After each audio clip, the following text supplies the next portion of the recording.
প্রিয় দর্শক, আমি শ্রুতি খান চলে এসেছি আপনাদের সঙ্গে একটি চাঞ্চল্যকর বিষয় শেয়ার করার জন্য। বর্তমান সময়ে রিসেন্ট যে ঘটনাটি ঘটেছে এবং জনমনে সাড়া ফেলেছে সেটি হচ্ছে সিলেট রিসোর্টে হামলা এবং সেখানে 4 জন তরুণী এবং 4 জন তরুণকে একসঙ্গে বিবাহ দেওয়া হয় জোর করে এবং সর্বোচ্চ দেনমোহর ধার্য করে তাদেরকে বিবাহ দেওয়া হয়। তারা স্টুডেন্ট এবং তারা কর্মহীন বেকার যুবক যুবতী।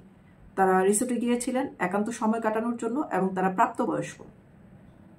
এখন কথা হচ্ছে কি কারণে এমন ঘটনা, এত দায়িত্ব নিয়ে তারা এরকম একটি কাজ করলেন এবং তারা কারা, তাদের উদ্দেশ্য কি, অনেক প্রশ্ন কিন্তু মনের মধ্যে উকি দেয়। কিন্তু আমার যে প্রশ্নটা উকি দেয় সেই প্রশ্নটা হলো, যখন কোনো নারী কারোর সঙ্গে প্রেম করে ভালোবেসে তাদের ভালোবাসার সত্যতা যাচাই করেও প্রেমিকের বাড়িতে অনশন করে কিন্তু তাদেরকে দায়িত্ব নিয়েও কেউ বিয়ে দেয় না।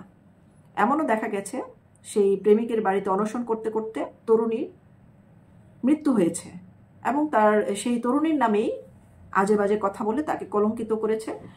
বেশিরভাগ সময় তাদের বিয়ে হচ্ছে না, বেশিরভাগ, আমি হাজারে একটাও উদাহরণ পাইনি যে তাদের বিয়ে হয়েছে এবং তারা সফল হয়েছে। তারা জীবন মরণ পণ যুদ্ধ করেও সেই প্রেমিকের বাড়িতে অবস্থান করে সমাজের কাছে এবং তার সেই প্রেমিকের পরিবারের কাছে উপযুক্ত সাক্ষ্য প্রমাণ দেখানোর পরেও ন্যায় বিচারটা পায় না, বা তার একটা সুন্দর জীবন, যে ভালোবাসা মানুষকে নিয়ে সংসার করবে, সেই রকম পরিস্থিতি বা পরিবেশ তাকে কেউ সহযোগিতা করে না। সেই লক্ষ্যে আমার মনে হয় এই ঘটনাটি সম্পূর্ণ উদ্দেশ্য প্রণোদিত, যেখানে পবিত্র ভালোবাসার মিলন গঠানোর জন্য বা তাদের বিবাহ বহির্ভূত সম্পর্ক হওয়া সত্ত্বেও যে সম্পর্কগুলো থেকে ছেলেরা, বিশেষ করে বেশিরভাগ ছেলেরা প্রতারণা করে সেই নারীর থেকে বিচ্ছিন্ন হতে চায় এবং পরবর্তী সময়ে তাকে ত্যাগ করে নতুন কোনো নারীকে গ্রহণ করে। সেই সময়েও দেখা গেছে বহু নারীরা তাদের বিবাহের মুহূর্তে এবং বিবাহের পরেও সেই প্রেমিকের সামনে গিয়ে তাদের ভালোবাসার অধিকার দাবি করলে সমাজ এবং পরিবার কেউ তাদের সেই দাবিগুলো সেই বঞ্চিত নারীর পক্ষে কোনো কাজ করে না। তো আবার পাশাপাশি কি দেখতে পাচ্ছি, এই যে রিসোর্টে যে কাজটা হয়েছে সেটি সমাজেও বিভিন্ন সময় প্রচলিত একটি কালচারের মতো ঘটতে আমরা দেখি। যেমন ধরেন, কেউ কারোর সঙ্গে যৌন মিলনে সময় যদি ধরা খায় তখন তাদেরকে বিয়ে পড়িয়ে দেওয়া হয়, বা কাউকে, কোনো মেয়েকে বা দরিদ্র বা মধ্যবিত্ত, দরিদ্র নিম্ন মধ্যবিত্ত পরিবারের কোনো মেয়ে হলে তাকে যদি ধর্ষণ করা হয় বা তার বয়স যদি কম থাকে, সে যদি নাবালক হয়, ধর্ষণের বিচার চাইলে সেই বিচার সামাজিকভাবে সালিশি করে তাদেরকে বিয়ে দেওয়া হয়। একজন ধর্ষক পরবর্তী সময়ে কখনো ভালো স্বামী হতে পারে না। এই ধরনের অসংখ্য অসম বিয়ে পড়ানোর পরে আমরা সমাজে যে চিত্রটি দেখেছি, যে সেই তরুণী হয় আত্মহত্যা করেছে বা তাকে মেরে তাকে হত্যা করে আত্মহত্যা নাটক সাজানো হয়েছে, বা সেই তরুণী তার থেকে যৌতুকের নির্যাতনে বা শারীরিক নির্যাতনের কারণে বাধ্য হয়ে তার থেকে ডিভোর্স নিয়ে আলাদা হয়ে গেছে। এমন সামাজিক যে বিরূপ প্রতিক্রিয়া, এই ধরনের কাজের যে বিরূপ প্রতিক্রিয়া, আমরা কিন্তু এগুলো পরিলক্ষিত করেছি।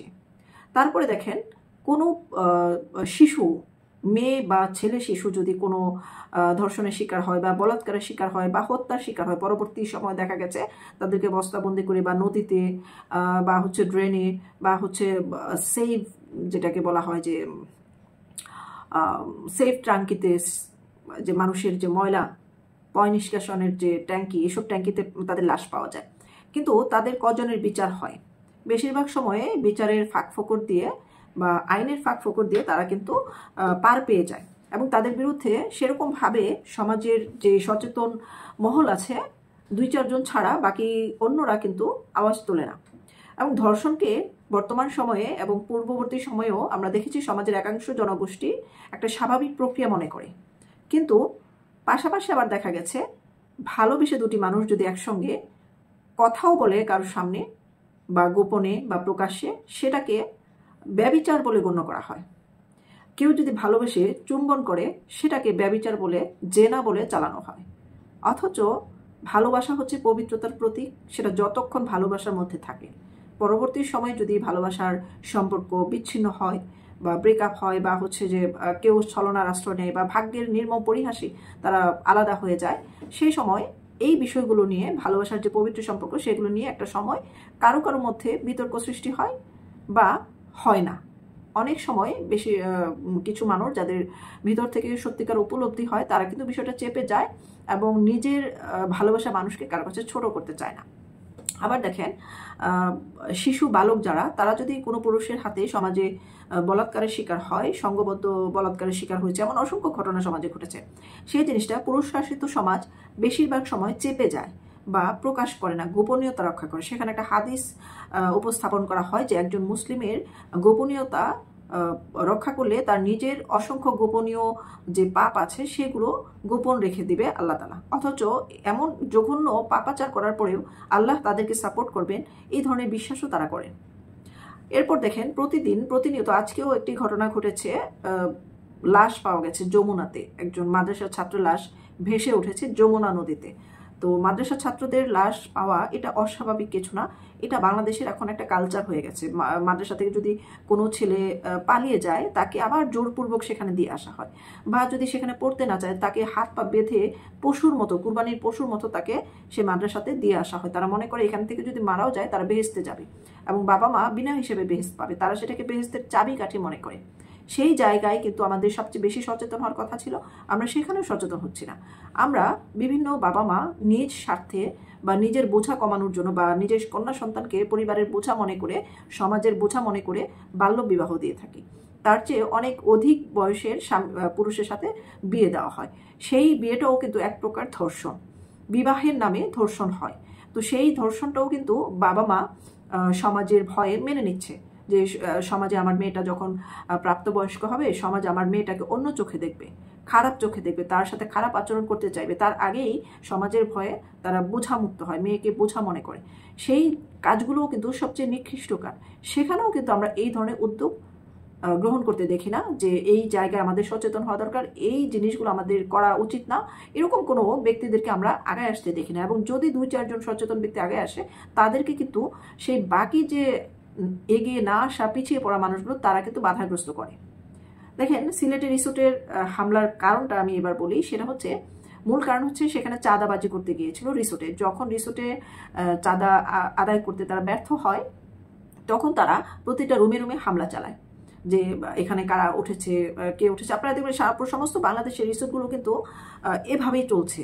প্রেমিক প্রেমিকারা, স্বামী স্ত্রীরা, নববিবাহিত স্বামী স্ত্রীরাও সেখানে গিয়ে হানিমুন করছে এবং যারা প্রেম করছে তারা ডেটিং করতে যাচ্ছে। ডেট বলা হয় বাংলাদেশে, যেটাকে ডেট বলা হয়, একসাথে দেখা, একজন আরেকজনকে বোঝাপড়া এবং লিভিং টুগেদার যেটাকে বলে। তারা সমাজের ভয়ে একসঙ্গে একটা জায়গায় বা জনবহুল এলাকায় থাকতে না পারার কারণে বা সেই সাহসটা করতে না পারার কারণে তারা দূরে কোনো নির্জন স্থানে, সৌন্দর্যমণ্ডিত স্থানে গিয়ে 2 জন মানে প্রেমিক প্রেমিকা একজন আরেকজনকে বোঝার জন্য একজন আরেকজনের কাছাকাছি আসে এবং তাদের নিজেদের বোঝাপড়াটাই সবচেয়ে বড় ব্যাপার, যে তাদের পরবর্তী সময় তারা আর কত দূর সামনে এগিয়ে যেতে পারবে। এই জিনিসটা আসলে একটি পারিবারিক বন্ধন তৈরি করার পূর্বে খুবই জরুরি, যেটি উন্নত বিশ্বে করে থাকে এবং আপনারা উন্নত অনেক বিশ্বে এটা হয় এবং বাংলাদেশেও হচ্ছে। উচ্চ শিক্ষিত সমাজ যারা আছে তারা কিন্তু এটা করছে অনায়াসে, প্রকাশ্যে বা অপ্রকাশ্যে সমাজে কিন্তু লিভিং টুগেদার করছে, বিবাহ বহির্ভূত সম্পর্ক, একসাথে বোঝাপড়া। তারপর তারা একটা সময় গিয়ে যখন ভরসার জায়গাটা পাকাপোক্ত হয় তখন তারা বিয়ে করছে। তো এই জিনিসটাকে ইসলামের দৃষ্টিতে নাকি খারাপ, অনেকে ফতোয়া দিয়ে থাকেন। আমি এটার সপক্ষে যুক্তি উপস্থাপন করব এবং এটা যে আসলে ভুল সেটাও আপনাদের সামনে তুলে ধরবো। এখন দেখেন, রিসোর্টে চাঁদা না পেয়ে তাদেরকে তো জোর করে, যাদেরকে পেয়েছে তাদেরকে জোর করে বিয়েও দেওয়া হয়েছে এবং পাশাপাশি সেই রিসোর্ট ভাঙচুর করে অগ্নিসংযোগ করে দেওয়া হয়। এবং কারা করেছে? বিএনপি সমর্থিত কিছু নেতারা। সেখানে বিএনপি সমর্থিত নেতারা এ ধরনের কাজ করে থাকেন। এবং শুধু এই ঘটনা না, আপনারা পাশাপাশি আরও দেখবেন সমাজে কোনো একটা জায়গায় প্রেমিক প্রেমিকা পরিবারের ভয়ে দূরে কোথাও গিয়ে সৌন্দর্য কোনো জায়গায়, পার্কে বা কোনো রাস্তার পাশে বা কোনো রেস্টুরেন্টে বসে যদি গল্প করতে চায় বা দুজনকে ভালোবাসার কথা আদান প্রদান করতে চায় একাত্ম চিত্তে, যেটা প্রকৃতির নিয়ম আর কি। পশু পাখিও কিন্তু তারা নিজেদের যে সঙ্গী বা যাদের সঙ্গে তাদের যৌন মিলন হয় তাদের সঙ্গে একান্ত সময় কাটায়। তো তো সেই জিনিসটা যখন মানুষ করে, মানব সমাজে সেটাকে পাপাচার বলে মনে করে। এবং এই সমাজের কিছু একটা শ্রেণীর মানুষ আছে, তারা সবসময় উৎপেতে থাকে এই ধরনের যুগল দেখে কোথায় দেখা যাবে, পাওয়া যাবে, খুঁজে খুঁজে বের করে, এবং তাদেরকে ব্ল্যাকমেল করা হয়, তাদের থেকে যা কিছু আছে সব কিছু কেড়ে নেওয়া হয় তাদের ভয় দেখে। এটা কিন্তু পুলিশের ভিতরে একটা শ্রেণী আছে, তারাও এই কাজটা করে, এবং এই সমাজের কিছু কীটপতঙ্গ আছে, তারাও এই কাজটি করে থাকে। এখন সেই কাজগুলো যারা করে, যারা ব্ল্যাকমেল করে এবং তাদের থেকে সর্বস্ব কেড়ে নেয়, তাদের বিরুদ্ধে কিন্তু সমাজ কথা বলতেছে না, আঙুল তুলতেছে না, কিন্তু প্রেম করলে তাদেরকে খারাপ বলে বিবেচনা করছে। অথচ দেখেন, পাশাপাশি আমরা আরেকটি চিত্র দেখি যে কোনো তরুণ তরুণী ঘুরতে গেলে তার যে বয়ফ্রেন্ড আছে তাদেরকে আলাদা ঘরে আটক রেখে সেই তরুণীকে সংঘবদ্ধ ধর্ষণ করে কিছুদিন পূর্বে বিএনপির এক নেতা আটক হয়েছে। নেতা বা কর্মী, সম্ভবত কর্মী আটক হয়েছে। তাহলে ঘটনাটি কোথায় ঘটেছে আমি আপনাদেরকে বলি। সেটা হচ্ছে ঘুরতে আসা তরুণীকে সংঘবদ্ধ ধর্ষণ, গ্রেপ্তার যুবদলের নেতা। বরিশাল নগরীতে তরুণীকে সংঘবদ্ধ ধর্ষণের অভিযোগ এসেছে। ইমরান আলী, শোভন 33, তাকে পুলিশে অ্যারেস্ট করেছে। তো সেখানেও তো এই ধরনের লোক থাকলে তাকে মানে যখন সংঘবদ্ধ ধর্ষণ করে তখন ওই মেয়েটাকে কার সঙ্গে বিয়ে দেবে? সবার সঙ্গে কি বিয়ে দেওয়া সম্ভব? তখন বাধ্য হয়ে পুলিশে দেয়। যদি একজন হতো তাহলে হয়তোবা এই ঘটনা ধামাচাপা দেওয়ার জন্য বলতো যে তাকে বিয়ে করে ফেলো। তো এই রকম একটি মানে ভাঙাচুরা পিছিয়ে পড়া সমাজ ব্যবস্থাতে আমরা বসবাস করছি। অথচ আমাদের বর্তমান যে চলমান আইন আছে সেটি কিন্তু খুব সুন্দর একটি আইন আছে, সাংবিধানিক আইন। আমি আপনাদেরকে সেটিও পড়ে শোনাব। প্রকৃতির প্রতিটি প্রাণীর যেমন যৌন মিলনের অধিকার আছে, কারণ যৌনতা হচ্ছে সৃষ্টির মূল কারিগর। যৌনতা এবং যৌন মিলন না হলে এই পৃথিবীর প্রাণী সমাজ, প্রাণী জগৎ সৃষ্টি হওয়া অসম্ভব। এবং প্রাণী জগৎ যদি সৃষ্টি হওয়া থেমে যায় তাহলে এই পৃথিবী ধীরে ধীরে প্রাণী শূন্য হয়ে যাবে, মানব শূন্য হয়ে যাবে। তো সেভাবে মানুষও একজন বিপরীত লিঙ্গের সাথে অপরজন যখন মিলিত হয় তখনই কিন্তু মানব সভ্যতার সৃষ্টি হয়। এবং এটা না হলে আমরা পৃথিবীতে আসতে পারতাম না, বা আমাদের বাবা মা আসতে পারতো না, আমাদের সন্তানরা পৃথিবীতে আসতে পারতো না। কিন্তু সন্তান জন্ম দেওয়ার বিষয়টি এবং যৌন মিলনের বিষয়টি সম্পূর্ণ এক মনে হলো কোথাও কোথাও আবার এক না।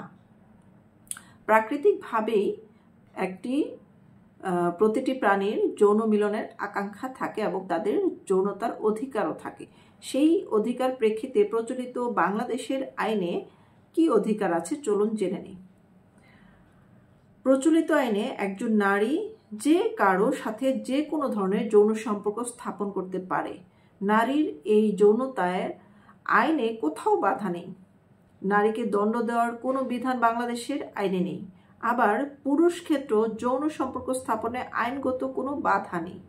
বলা আছে যে কোনো প্রাপ্তবয়স্ক কুমারী বা বিধবা এবং বিবাহ বিচ্ছেদে একা হয়ে যাওয়া নারীর সাথে সম্মতিক্রমে যৌন সম্পর্ক স্থাপন করা যাবে। সম্মতিক্রমে, ধর্ষণ করে না। নারী পুরুষের এই যৌনতায় আইনে কোনো বাধা নেই, কিন্তু সমাজে বাধা আছে। সমাজ বাধা দেয়, ধর্মে বাধা আছে, লালিত মনস্তত্ব মূল্যবোধে বাধা আছে। সে কারণে সমাজের যৌনাচার চর্যবৃত্তি অনেক বেশি। তবে পৃথিবীর অনেক দেশেই নরনারীর যৌন সম্পর্ক একেবারেই যৌবিক, স্বাভাবিক এবং প্রত্যাশিত ব্যাপার মনে করা হয় এবং সেভাবেই গুরুত্ব দেওয়া হয়। সেখানে যৌনতা মানুষের মানবিক অধিকার হিসেবে বিবেচিত করা হয়। পৃথিবীর সকল দেশেই যৌনতার সীমানা সেখানকার আইন, সামাজিক ও সাংস্কৃতিক বোধের দ্বারা নির্ধারিত। তবে সীমানাটা কোথাও বিস্তৃত, কোথাও সংকীর্ণ। যৌনতার ক্ষেত্রে অতি প্রচলিত প্রাচীনকাল থেকে গড়ে ওঠা একটা সীমানা হচ্ছে যে বিয়ে। যৌন সম্পর্ক স্থাপন এবং বিয়ের ক্ষেত্রে বয়স আইনের একটি গুরুত্বপূর্ণ বিষয়।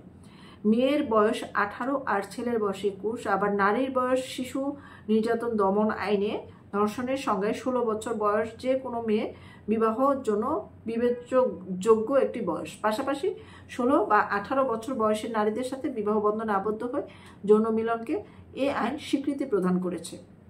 আমাদের মহামান্য সুপ্রিম কোর্ট হানিফ শেখ বনাম আসিয়া বেগম মামলা, যা 51 DLR এর 129 পৃষ্ঠায় এবং অন্য একটি মামলায় যা 17 BLT এর 25 পৃষ্ঠায় উল্লেখ আছে যে 16 বছরের অধিক কোনো মেয়েকে যদি কোনো পুরুষ বিয়ের প্রলোভন দিয়ে যৌনকর্ম করে তাহলে তা ধর্ষণের নামান্তর হবে না।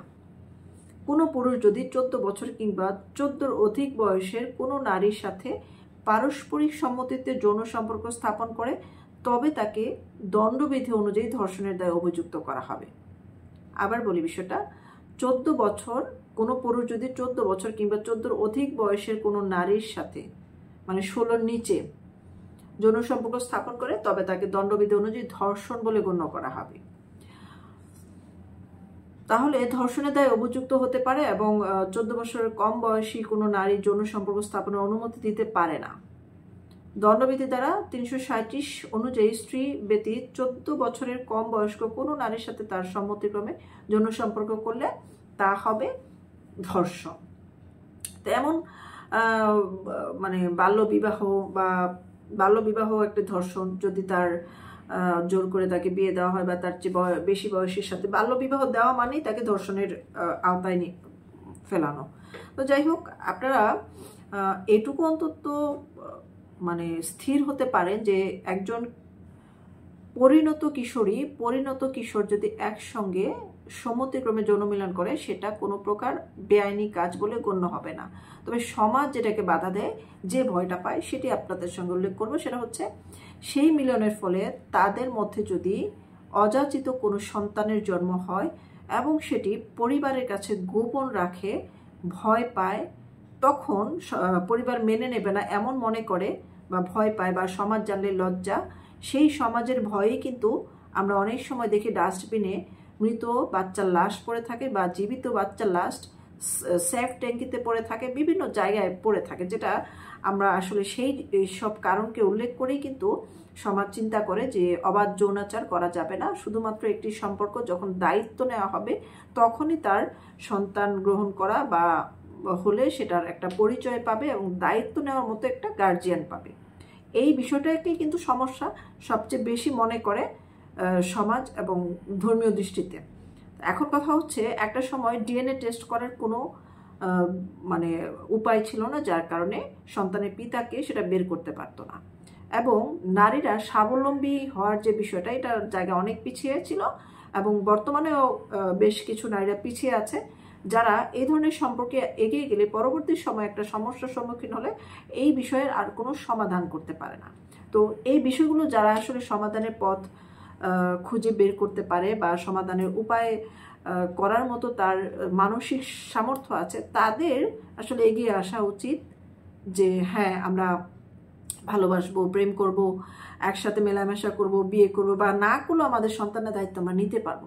তাহলে ওই পরিস্থিতি বা পরিবেশ যখন হবে, ওই সময় দেখবেন সমাজকে বুড়ো আঙ্গুল দেখাবে তারা এবং সমাজ তাদেরকে ধরাছোঁয়ার বাইরে চলে যাবে, তাদেরকে কিছু বলার বা করার সেই সুযোগ আর থাকবে না। তবে সেই জন্য আমাদেরকে অপেক্ষা করতে হবে।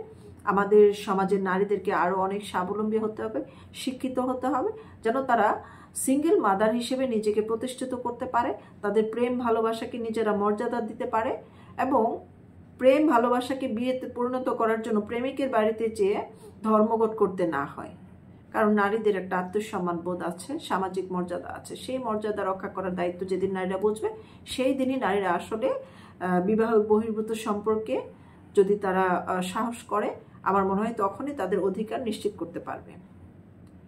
এবং বিবাহ বহির্ভূত যে সম্পর্কটাকে অবৈধ বলে মানে দৃষ্টিতে দেখে, আবার দেখবেন যে যারা এই সমাজে এই ধরনের বিচার করতেছে তারা নিজেরাও নিজের স্ত্রী রেখে গোপনে বিভিন্ন পতিতা বা যৌনকর্মীর সঙ্গে মেলামেশা করছে। তাদের নিজেদের চরিত্রেরও কিন্তু আপনি যদি চরিত্রের বিষয়ে তাদের গবেষণা করেন বা তাদের বিষয়ে তদন্ত করেন, দেখবেন যে তাদের কারো চরিত্রই ঠিক নাই যারা বিয়ে পড়াতে আসে বা এই ধরনের দায়িত্ব পালন করে। তো সেই জন্য আমি বলবো আসলে এই ধরনের বিব্রতকর পরিস্থিতিতে কাউকে না ফেলে বিষয়গুলো সমাজে এরকম নোংরামি পর্যায়ে উপস্থাপন না করে সুন্দরভাবে সহজভাবে সমাধান করাই উচিত। এবং কারো ব্যক্তিগত জীবনে হস্তক্ষেপ করে তাকে হেয় প্রতিপন্ন করা, এটি আমি মনে করি সবচেয়ে জঘন্য কাজ।